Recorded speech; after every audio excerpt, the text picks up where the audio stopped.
Today, we will listen to Franklin D. Roosevelt's speech declaring war on Japan after the attack on Pearl Harbor, a significant event in American history, the attack on Pearl Harbor on December 7, 1941. It was a Sunday morning when the unexpected happened.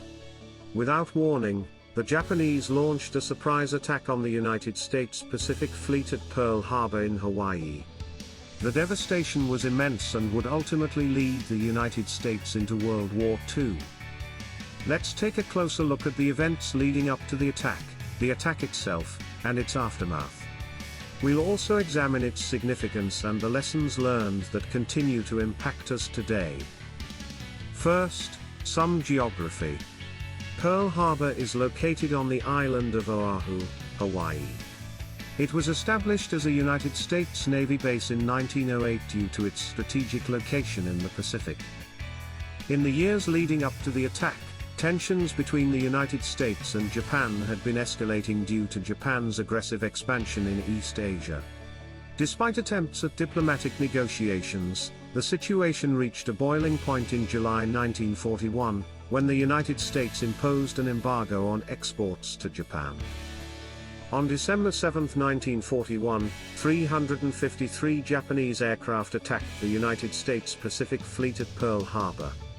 The attack lasted less than 2 hours and resulted in significant losses for the United States, with 2,403 American servicemen and civilians killed and 1,178 wounded. 18 ships were sunk or damaged, including 5 battleships. One of the most iconic images from that day is the USS Arizona, which suffered a direct hit from a bomb that penetrated its forward ammunition magazine.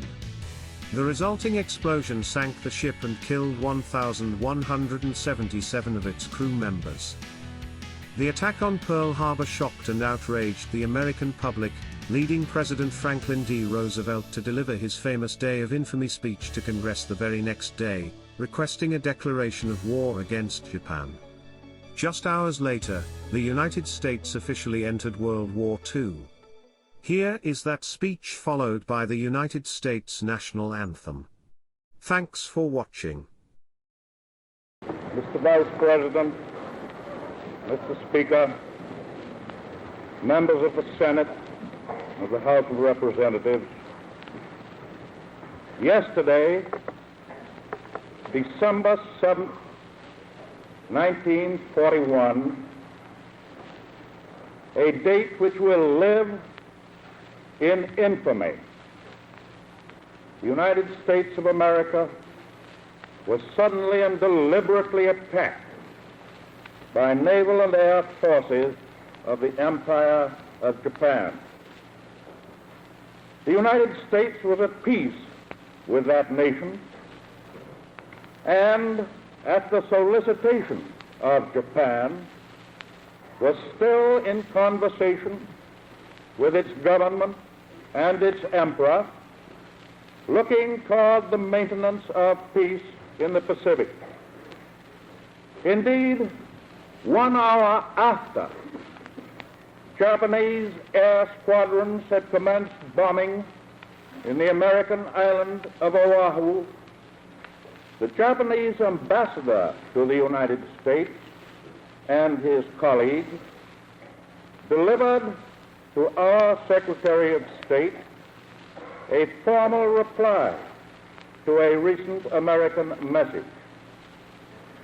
And while this reply stated that it seemed useless to continue the existing diplomatic negotiations, it contained no threat or hint of war or of armed attack. It will be recorded that the distance of Hawaii from Japan makes it obvious that the attack was deliberately planned many days or even weeks ago. During the intervening time, the Japanese government has deliberately sought to deceive the United States by false statements and expressions of hope for continued peace. The attack yesterday on the Hawaiian Islands has caused severe damage to American naval and military forces. I regret to tell you that very many American lives have been lost. In addition, American ships have been reported torpedoed on the high seas between San Francisco and Honolulu. Yesterday, the Japanese government also launched an attack against Malaya. Last night, Japanese forces attacked Hong Kong. Last night, Japanese forces attacked Guam. Last night, Japanese forces attacked the Philippine Islands. Last night, the Japanese attacked Wake Island.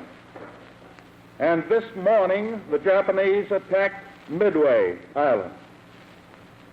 Japan has therefore undertaken a surprise offensive extending throughout the Pacific area.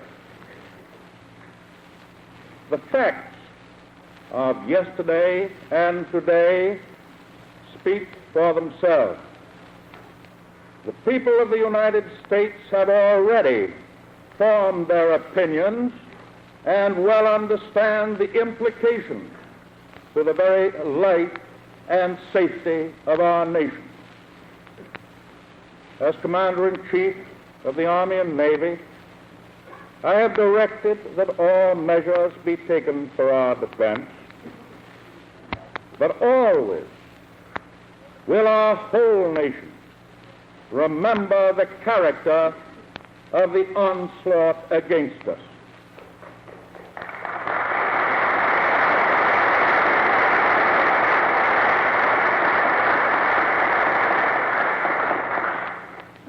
No matter how long it may take us to overcome this premeditated invasion, the American people in their righteous might will win through to absolute victory.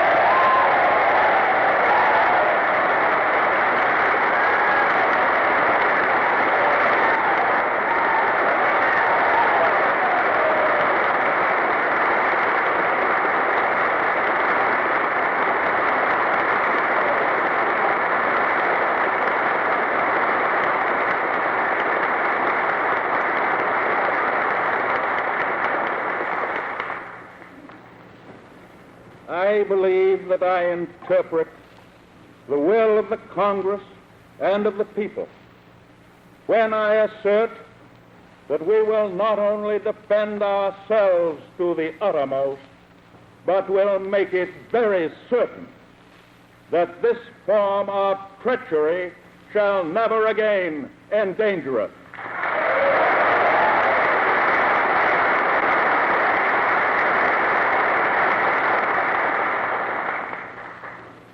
Hostilities exist.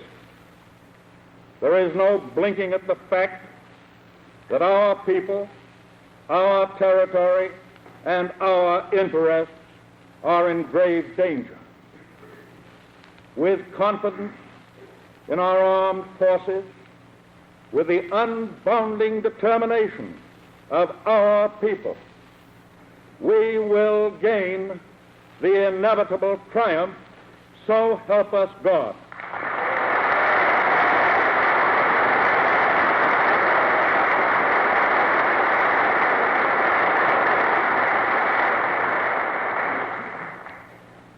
I ask that the Congress declare that since the unprovoked and dastardly attack by Japan on Sunday between the United States and the Japanese Empire.